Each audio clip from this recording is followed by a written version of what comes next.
महान कवि और नोबेल पुरस्कार विजेता रविंद्रनाथ टैगोर हिंदू धर्म, इस्लाम और ईसाई मजहबों के बारे में क्या सोचते थे, ये हम सभी को जानना चाहिए। ये महत्वपूर्ण है क्योंकि सेकुलरिज्म के नाम पर जो कुछ बताया जा रहा है उसने हमें एक मतभ्रमित समाज बनाकर रख दिया है, जिसे अपने हित अहित का भी बोध नहीं। स्वतंत्रता के बाद वामपंथी प्रोपेगेंडा तंत्र ने एक और मुसलमानों को बढ़ावा दिया ताकि वे भारत को पूरी तरह से हड़पने के अपने अधूरे एजेंडे को जारी रख सकें। दूसरी ओर हिंदुओं को गंगा जमुनी तहजीब जैसी काल्पनिक बातों में बहला कर रखा। इसके लिए उनका सबसे बड़ा हथियार था हमारे महापुरुषों के विचारों को तोड़ मरोड़ कर प्रस्तुत करना। 1921 में हुआ मोपला हिंदू नरसंहार बीती शताब्दी की सबसे प्रमुख सांप्रदायिक घटनाओं में से एक था। वीर सावरकर, डॉक्टर भीमराव अंबेडकर और एनी बेसेंट उन नेताओं में प्रमुख थे जिन्होंने उसके पीछे की इस्लामी मानसिकता को पहचाना और उसके विरुद्ध खुलकर बोला। लेकिन एक साहित्यकार के रूप में रविंद्रनाथ टैगोर ने जो कुछ लिखा है वो सबसे महत्वपूर्ण है। यही कारण है कि कांग्रेस द्वारा पाले गए वामपंथी प्रोपेगेंडा तंत्र ने उनके कथनों को ढकने छिपाने का पूरा प्रयास किया। रविंद्रनाथ टैगोर अपने लेख समस्या में श्रृंगेरी शारदा पीठ के जगतगुरु शंकराचार्य को सौंपी एक रिपोर्ट को उद्धृत करते हुए लिखते हैं, मालाबार के हिंदू सामान्य रूप से अत्यंत सौम्य और विनम्र हैं। मोपला मुसलमानों से वे इतना डरते हैं कि जैसे ही कोई संकट आता है वे अपनी महिलाओं और बच्चों के साथ पलायन शुरू कर देते हैं। उन्हें लगता है कि ईश्वर एक दिन उन अत्याचारियों को दंडित करेगा।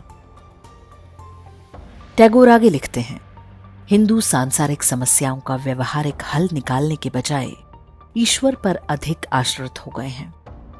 उनमें यह विवेक ही समाप्त हो गया है कि आत्मरक्षा ना करके वास्तव में वे ईश्वर का अपमान कर रहे हैं। केरल के मालाबार में मुसलमानों द्वारा हिंदुओं के नरसंहार ने पूरे भारत में भारी आक्रोश पैदा कर दिया था। दूसरी ओर गांधी से जमींदारों और किसानों का संघर्ष बताकर लोगों को भ्रमित करने का प्रयास करते रहे। टैगोर ने लिखा है, 800 वर्ष पहले मालाबार के हिंदू राजा ने अपने ब्राह्मण मंत्रियों की सलाह पर अरब से आए व्यापारियों को अपने राज्य में बसने की अनुमति दी थी। उन्होंने जब धर्मांतरण शुरू किया तो राजा ने इसकी अनुमति दे दी। उस मूर्खता का परिणाम आज भी वहां के हिंदू झेल रहे हैं। उन्हें लगता है कि ईश्वर इसके लिए दोषी हैं और वही उन्हें बचाएगा। रविंद्रनाथ टैगोर ने यहां एक ऐसी बात कही है जो आज हम सबको बहुत ध्यान से सुननी और समझनी चाहिए। उन्होंने लिखा है, मूर्खता का ही परिणाम है कि हिंदू आपस में बंटते गए और एक दिन गुलाम हो गए। किंतु यदि हम केवल अत्याचार के बारे में सोचेंगे तो कोई समाधान नहीं मिलेगा। यदि हम अपनी अंतर्निहित मूर्खता से छुटकारा पालें तो अत्याचारी हमारे सामने आत्मसमर्पण कर देगा। रविंद्रनाथ टैगोर मानते थे कि हिंदू केवल एकजुट रहें तो विदेशी अब्राह्मिक मजहब उनका कुछ बिगाड़ नहीं पाएंगे। अपने निबंध संग्रह कालांतर में स्वामी श्रद्धानंद शीर्षक से वे लिखते हैं, अल्लाहू अकबर की अपील पर सारे मुसलमान एक हो सकते हैं, कोई प्रतिरोध नहीं होगा। लेकिन जब हम कहेंगे आओ हिंदुओं, तो संभवतः कोई उत्तर नहीं देगा। हम हिंदू कई छोटे छोटे समुदायों और प्रांतीयता में बटे हुए हैं। हमने कई खतरों का सामना किया, लेकिन हम कभी एकजुट ना हो सके। जब मोहम्मद गौरी ने पहला प्रहार किया तो तब हम एकजुट नहीं हो सके। मुसलमानों ने एक के बाद एक मंदिरों को ध्वस्त करना शुरू किया और देवी देवताओं की मूर्तियों को तोड़ा।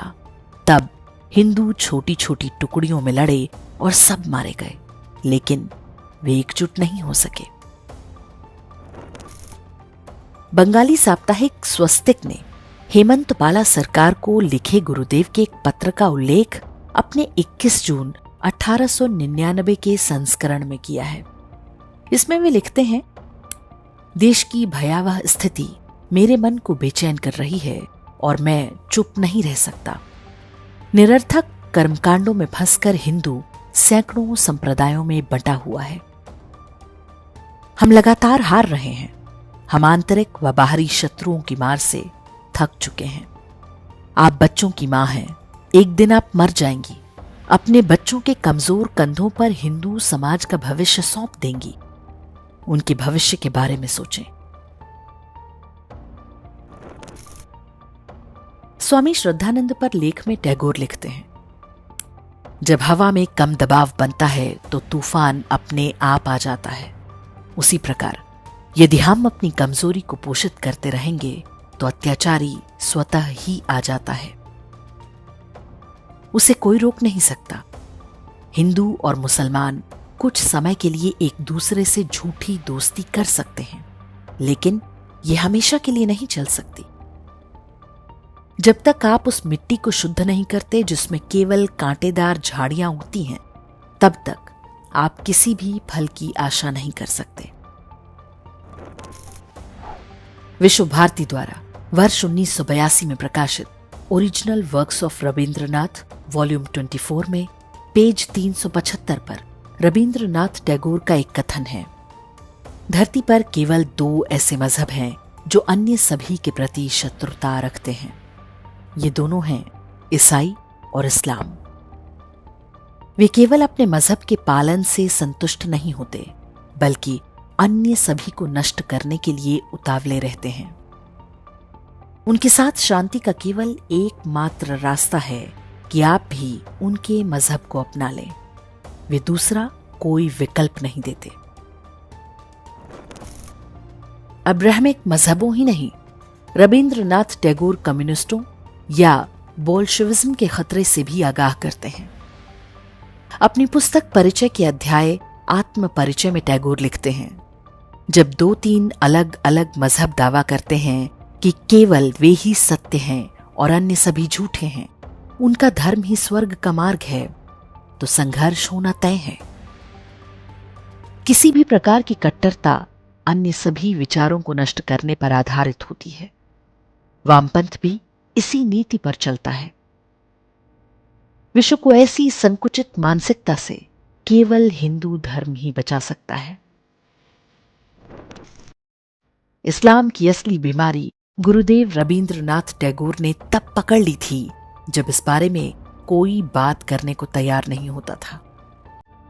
टाइम्स ऑफ इंडिया में 18 अप्रैल 1924 को एक साक्षात्कार में टैगोर कहते हैं, हिंदू मुस्लिम एकता में सबसे बड़ी बाधा यह है कि मुसलमान अपनी निष्ठा किसी एक देश तक सीमित नहीं रख सकते। मैंने कई मुसलमानों से स्पष्ट रूप से पूछा कि क्या किसी मुस्लिम शक्ति के भारत पर आक्रमण की स्थिति में वे अपने हिंदू पड़ोसियों के साथ कंधे से कंधा मिलाकर अपनी मातृभूमि की रक्षा करेंगे? मुझे जो उत्तर मिले वे संतोषजनक नहीं हैं।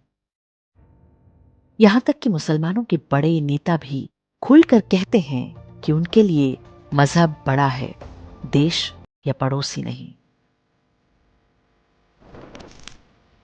टैगोर ने दोनों ही विदेशी मजहबों के बारे में जो कुछ भी कहा है, उस पर स्वतंत्रता के बाद यदि अमल किया जाता या कम से कम भारतीय जनमानस को पता चलने दिया गया होता, तो आज देश बेहतर स्थिति में होता।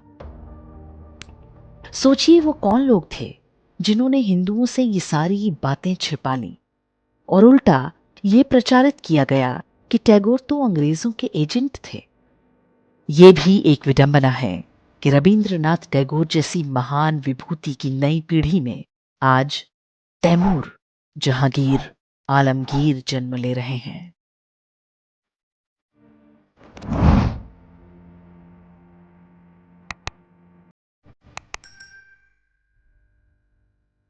इंडेक्स ऑनलाइन के वीडियो समाज को समर्पित हैं।